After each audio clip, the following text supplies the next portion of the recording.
Esta emisora les da la bienvenida al programa Encuentros con la Filosofía, para conversar poniendo en duda nuestras certezas. con la participación abierta de profesores de la Universidad Politécnica Salesiana, De la Universidad Central del Ecuador. de la Universidad Andina Simón Bolívar.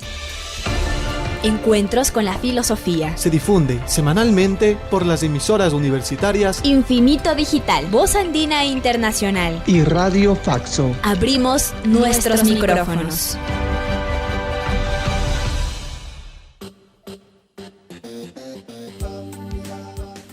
Bienvenidos y bienvenidas al programa semanal Encuentros con la Filosofía. Les saluda Edison Aguilar Santa Cruz. Es un gusto encontrarnos una vez más en este espacio de encuentros entre vida cotidiana y filosofía, precisamente cuando vivimos situaciones inciertas de alcance local y mundial, para repensar la existencia humana desde la filosofía. Por eso, Encuentros con la Filosofía propone, con la colaboración de docentes universitarios, abordar en media hora un tema de la vida cotidiana desde una perspectiva filosófica. Saludo a Tito Chela en la cabina de Radio Voz Andina Internacional. Saludamos y damos una cálida bienvenida al invitado de esta semana, Jorge Valladares Burgos. Él es docente del área de educación y coordinador de la maestría en Educación y Tecnologías de Información y Comunicación con mención en formación del profesorado en la Universidad Andina Simón Bolívar, sede Ecuador. Es doctor en formación del profesorado y tecnologías de información y comunicación en educación por la Universidad de Extremadura, España. Magíster en Tecnologías aplicadas a la gestión y práctica docente por la Pontificia Universidad Católica del Ecuador. Magíster en Filosofía por la Pontificia Universidad Católica del Ecuador. Licenciado en Filosofía por la Facultad de Filosofía de la Universidad del Salvador, Argentina. Becario del ICALA, Intercambio Alemán Latinoamericano. Buenas tardes, Jorge. Edison, buenas tardes. Para mí es un gusto el compartir nuevamente en Encuentros con la Filosofía. Esta semana con Jorge Valladares Burgos dialogaremos acerca de la temática conocimiento. La abordaremos en los 3 segmentos del programa. Primero, conversaremos acerca del uso del término conocimiento en la vida cotidiana. En el segundo segmento, Miradas Filosóficas, nuestro invitado nos presentará desde su perspectiva filosófica algunas reflexiones sobre el conocimiento. Y en el tercer segmento, que más encontrar, Jorge Valladares Burgos compartirá recomendaciones y sugerencias para acercarnos más a esta temática. la filosofía y la vida cotidiana. Espacio para pensar los usos de la filosofía en nuestro diario vivir.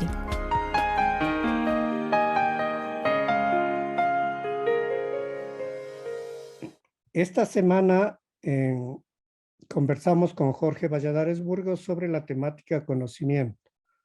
Cuando hablamos cotidianamente del conocimiento, regularmente nos referimos a los resultados obtenidos por quienes estudian, investigan o simplemente aprenden algo de la realidad.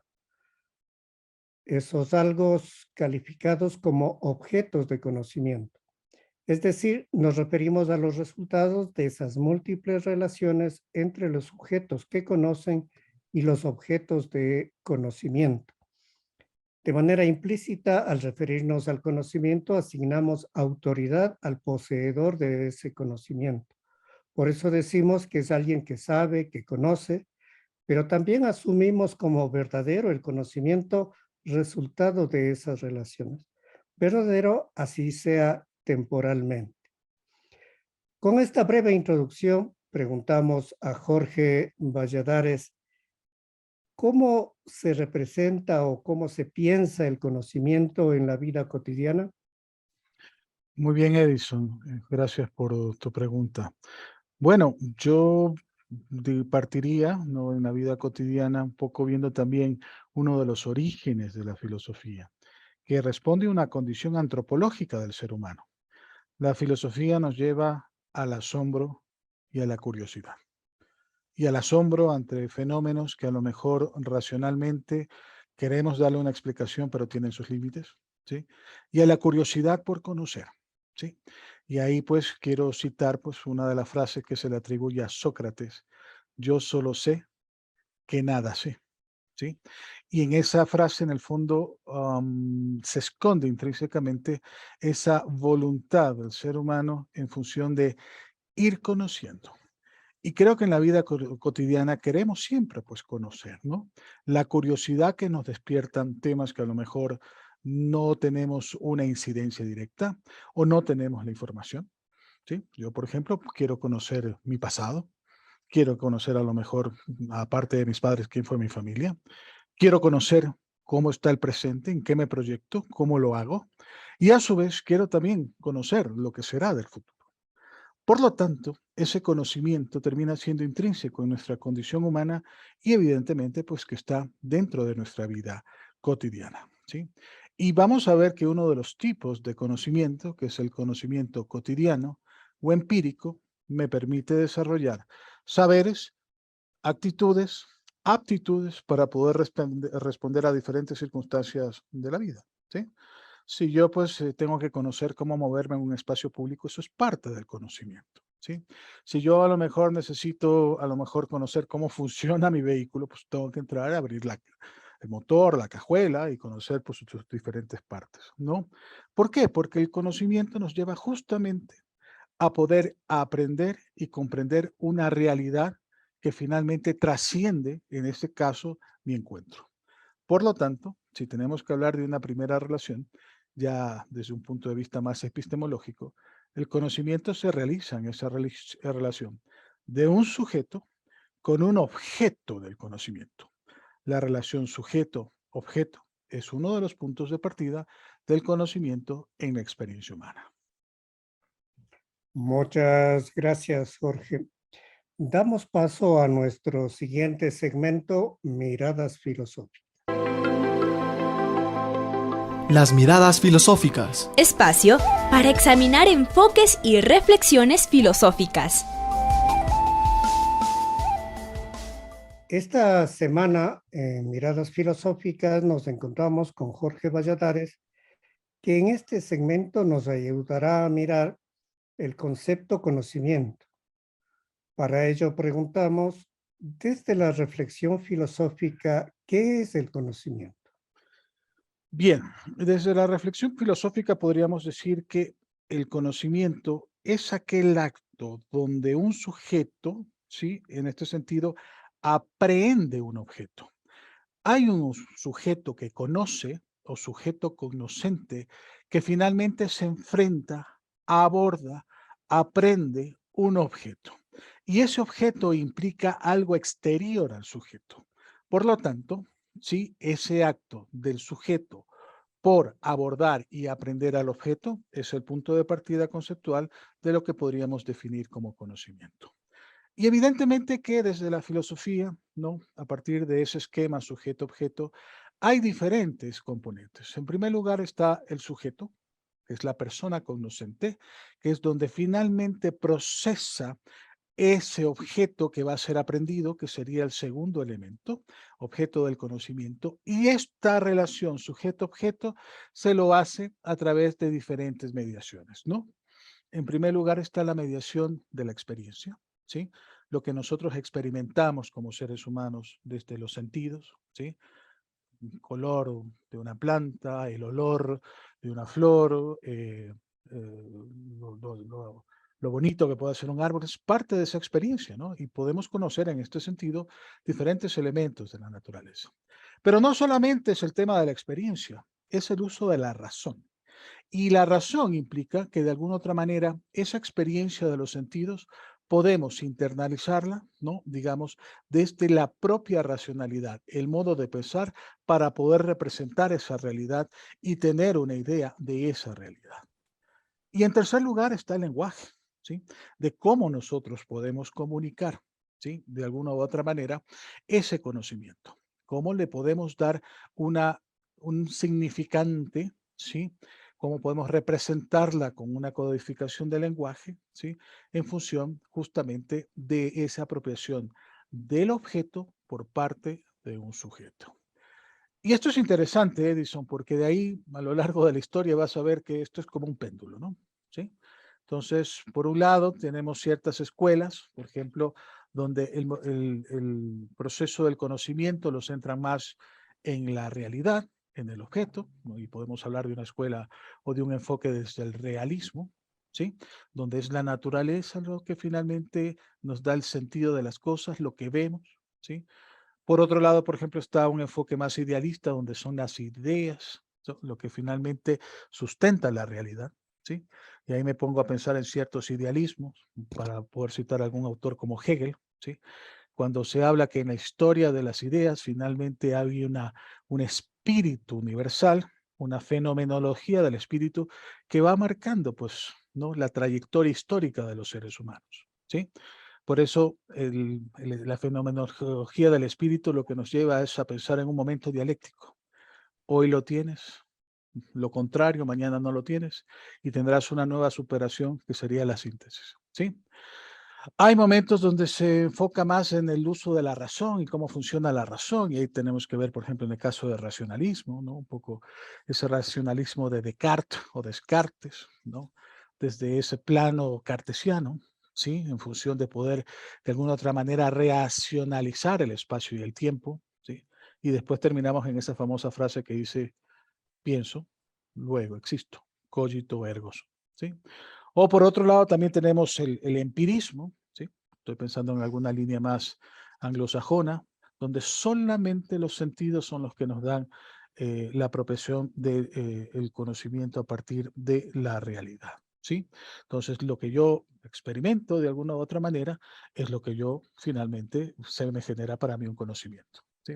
Y así podemos seguir hablando, ¿no? De diferentes formas, ¿no? Paso al siglo XX y a lo mejor podemos hablar de la fenomenología. A mí me parece interesantísima la fenomenología porque es el tratar de objetivar la realidad, pero también el sujeto de alguna u otra manera trata de entender esa realidad como un fenómeno y por lo tanto también hay una especie de objetivación de la realidad desde la parte trascendente del sujeto cuando queremos poner a esa realidad como un paréntesis, ¿no? Lo que decía Husserl, por ejemplo, en ponerle en un término griego que se llama la epogé. Tomamos una distancia de la realidad, pero finalmente es la persona humana quien termina interpretando el fenómeno para poderlo describir de la mejor manera.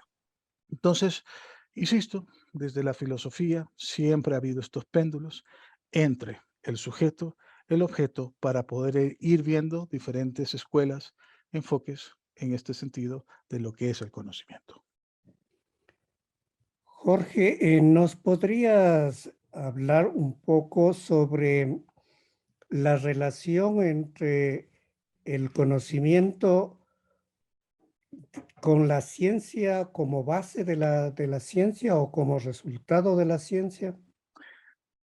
Esta es otra pregunta interesante, Edison, y que merece debate, ¿no? O sea, la ciencia es un modo de pensar y ha generado un tipo de conocimiento, ¿sí? Especialmente estamos hablando hablamos en algún programa del método científico, ¿no? Que parte de algún problema, de algún contexto, ¿no? Que se genera luego una hipótesis, donde se trata de comprobar o experimentar a través de un método para llegar a resultados y llegar a conclusiones, ¿sí? Y el tema es que muchas veces el método o el conocimiento científico se ha sobrepuesto a otro tipo de conocimientos que probablemente al no ser científicos han sido deslegitimados por ciertas épocas e inclusive corrientes del pensamiento, ¿sí? Entonces, solo por ponerte un ejemplo claro, ¿no? Si la ciencia me dice que para curar el dolor de estómago, de barriga, tengo que tomar una medicina, evidentemente que esa medicina, pastilla o medicamento, es parte de un proceso científico en función de un medicamento y una composición química que me va a dar la cura, ¿no? Pero ¿qué pasa con a lo mejor con aquellas prácticas o conocimientos de tipo ancestral, que probablemente sobreviven todavía en ciertas prácticas familiares, ¿no? De ciertos parientes que ya tienen sus años también, de generaciones más antiguas, donde a lo mejor, digamos, un agua con una determinada hierba, se me ocurre esta misma, el agua de orégano, te podría curar en este sentido un dolor de barriga. Entonces estamos viendo que hay conocimientos que son parte de saberes probablemente deslegitimados y que aquí nos habla y nos desafía el de poder tener una ecología de conocimientos. Y cuando habla de ecología de conocimientos es que cada conocimiento tiene su validez en su contexto, pero no por eso uno es jerarquizado por encima del otro, ni el otro lo desprestigia al otro conocimiento. Todos son válidos, sino que responden a las diferentes circunstancias históricas y culturales. Y si vamos a la filosofía también ha hecho lo mismo. ¿Sí? La filosofía también, ¿no? El conocimiento filosófico ha hecho lo mismo. Probablemente centrar, ¿no? El pensamiento occidental, un poco logocéntrico, de determinada región del planeta, diciendo que es el denominador de otros tipos de conocimiento, cuando a lo mejor hay cosmovisiones distintas, a lo mejor no es la razón o el logos lo que predomina, sino más bien el símbolo o el mito, ¿sí? Evidentemente estamos ahí excluyendo otras experiencias de vida, cosmovisiones, formas de vida, ¿sí? Pensar que la filosofía occidental lo ha dicho todo, ¿no? Hay otra, nos toca aprender un poco, no solamente de lo que hasta dónde ha llegado la razón, lo simbólico da que pensar. Yo me pongo, digamos, a reflexionar sobre esas experiencias de pensamiento latinoamericano basado en ciertos pueblos ancestrales, cosmovisiones indígenas, filosofía andina, por ahí que estuvimos escuchando la otra vez, donde probablemente es el símbolo, es el mito, lo que da el fundamento de muchas formas de pensar y de muchas formas de vida, y no es la razón o la lógica lo que finalmente se impone sobre esos pensamientos. Y hablo esto porque me parece interesante de que si la filosofía occidental, ya en las facultades de filosofía, enseñan que la filosofía surge de la superación del mito a logos, que es el primer capítulo de cualquier texto de filosofía, hoy creo que tenemos que volver de logos al mitos, volver a recuperar ese sentido simbólico de plurisignificatividad que tienen las diferentes experiencias humanas. Y lo más rico de esto, Edison, es que uno se da cuenta de lo rico y lo complejo que es la condición humana. Jorge, entonces, como vamos viendo, el conocimiento es el resultado de varias relaciones, procesos complejos que nos dicen que hay varios tipos de conocimientos, pero hay dos procesos que me gustaría preguntar cuál es su relación. El uno es la producción del conocimiento o las producciones de conocimiento y el otro es el acceso al conocimiento que no necesariamente es producido por uno mismo.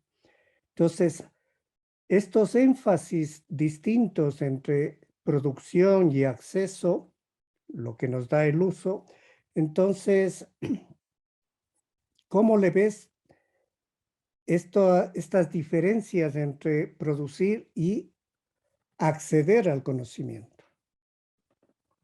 Muy bien, Edison. Yo poco, digamos, sin quedarme sin piso, porque también dependerá mucho de los enfoques de autores en función de la producción y el acceso al conocimiento. Yo me quiero contextualizar desde la parte experiencial y lo hablaré desde la docencia, desde mi experiencia como educador, ¿sí? Muchas veces en los procesos de enseñanza-aprendizaje el conocimiento se puede quedar centrado en el docente, ¿sí? Y el conocimiento puede ser producido o reproducido por un docente, ¿sí? Cuando sabemos que hoy en día hay ciertas tendencias, especialmente metodologías innovadoras, que llevan a descentrar el conocimiento de propiedad exclusiva del docente a que ese conocimiento vaya al estudiante, ¿sí? Y en este sentido, este descentramiento, ¿sí?, del conocimiento implica que los estudiantes pueden tener esa capacidad no solamente de aprender, sino que de esos aprendizajes se generen nuevos conocimientos. Entonces, yo sí creo que en eso de la producción tiene que haber una interacción entre los diferentes actores, el docente y los estudiantes. Por eso, por ejemplo, se habla de las comunidades de aprendizaje, donde no solamente es el docente el dueño del conocimiento, sino que ese conocimiento también se construye, se comparte, se socializa, ¿sí? Y se lo vive dentro en el seno de una comunidad en la relación docente-estudiante, y también hay un elemento importante. Entre los estudiantes también se van generando conocimientos, sin que haya a lo mejor una intervención directa del docente, que ahí más bien deja de ser tan magistral, sino pasa a ser un facilitador. Y frente a eso, sí, el acceso al conocimiento, evidentemente que hoy vivimos épocas donde las tecnologías de la información y comunicación, creo yo, que nos han democratizado el acceso a diferentes fuentes de conocimiento. Librerías virtuales, bases de datos científicas, fuentes digitales de información, nos permiten que estamos viviendo en una época donde prácticamente el conocimiento puede ser de libre acceso a las personas. El gran problema, Edison, es que ¿quién tiene la propiedad tanto del acceso como de la producción del conocimiento? Y yo al menos sí apuesto en esos enfoques de una educación mucho más abierta y libre para una democratización tanto de la producción, ¿sí?, como del acceso. Y cuando hablo de la producción, yo me pongo a pensar, ya paso a un lado de investigador, no es que vendo mi conocimiento, sino que yo lo comparto en acceso libre, y para eso hay ciertas licencias de acceso abierto, donde el conocimiento puede ser universalizado. Y a su vez, el acceso tiene que ser abierto para todos, en función de que no sea propiedad exclusiva de una persona, ni los costos sean una limitación, sino que puedan la gente acceder a la información. Por eso, para poco concluir esta inquietud, hay que saber superar esas brechas del conocimiento, ¿sí? Y para eso creo que esa democratización de la educación, ¿no?, y del conocimiento tiene que ser uno de los retos de nuestro mundo hoy y para el futuro. Ahora nos trasladamos al tercer momento, ¿qué más encontrar?, para indagar cómo continuar las reflexiones acerca del conocimiento. ¿Cómo seguir las búsquedas? Espacio de más preguntas.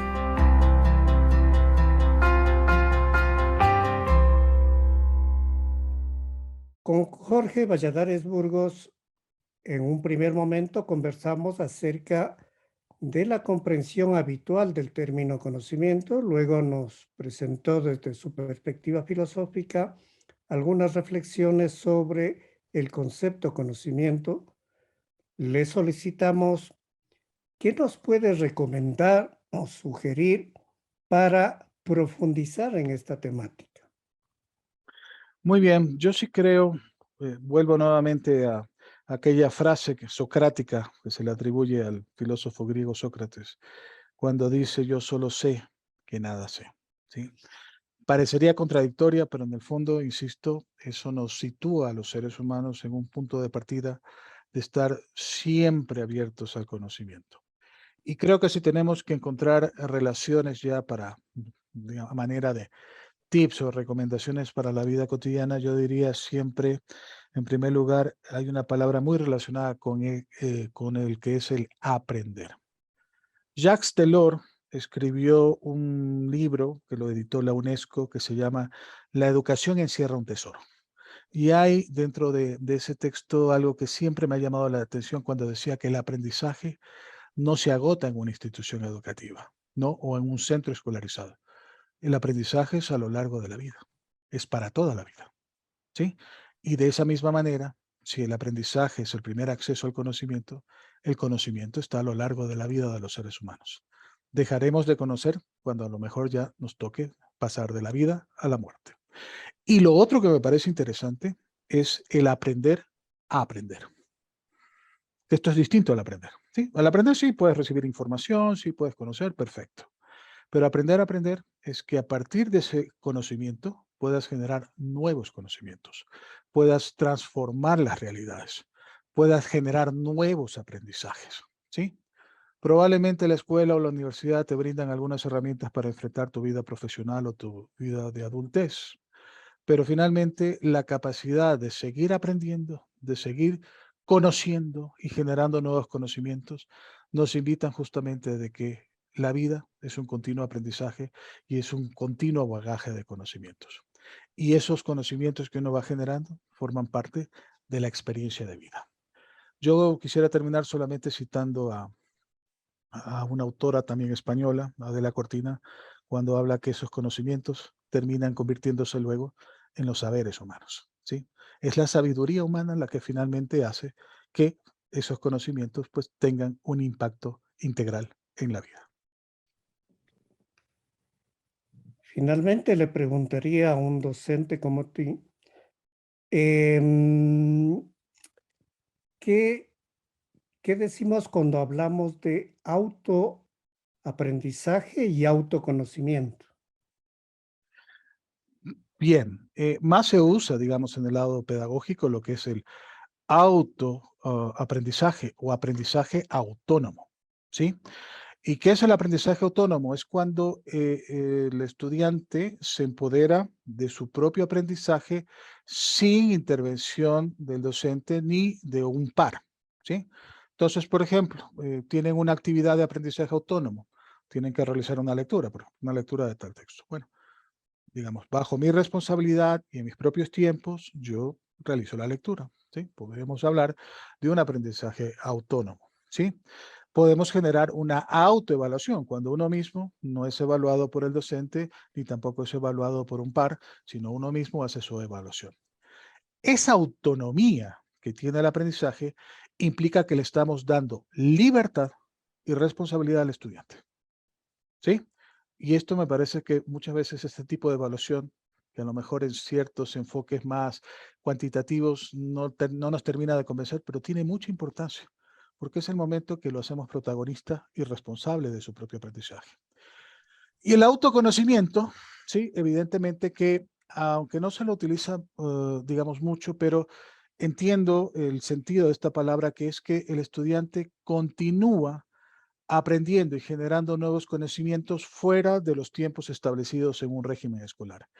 Y créeme, Edison, que una de las, digamos, si tenemos que sacar un aprendizaje en la pandemia, es que hemos logrado descubrir, al menos los docentes, de que el aprendizaje no se agota en una hora de clase o en un aula de clase física. Continúa luego del aula de clase física.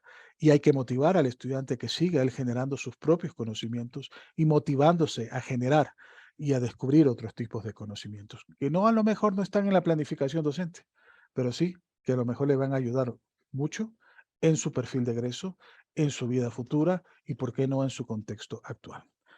Autoaprendizaje para procesos formales y autoconocimiento para procesos no formales son válidos y yo realizaría de esa manera su distinción.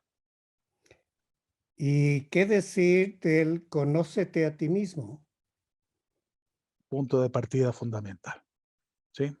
Y para eso, pues, te cuento esa fábula, ¿no? No sé si tengo entendido que es una, no más que historia, fábula, cuento, ¿no? Que lo recogió alguna vez uno de estos religiosos de la India, de corte católico, Antoni de Melo, que él decía que cuando era joven él quería transformar el mundo, ¿sí?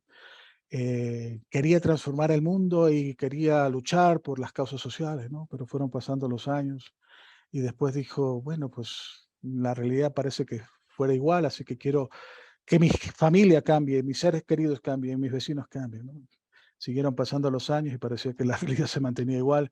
Y ya antes, en el hecho de la muerte, dice, bueno, al menos quisiera yo cambiarme a mí mismo, ¿sí? Y creo que ese conócete a ti mismo siempre debe ser finalmente el punto de partida para cualquier cambio externo. Es complejo conocerse a uno mismo, porque uno se tiene que enfrentar a su verdad y a su realidad. Pero frente a eso, el punto de partida, si uno se conoce a sí mismo como sujeto, estoy seguro que podrá conocer mejor a su objeto, a la realidad y al mundo donde está inserto la persona.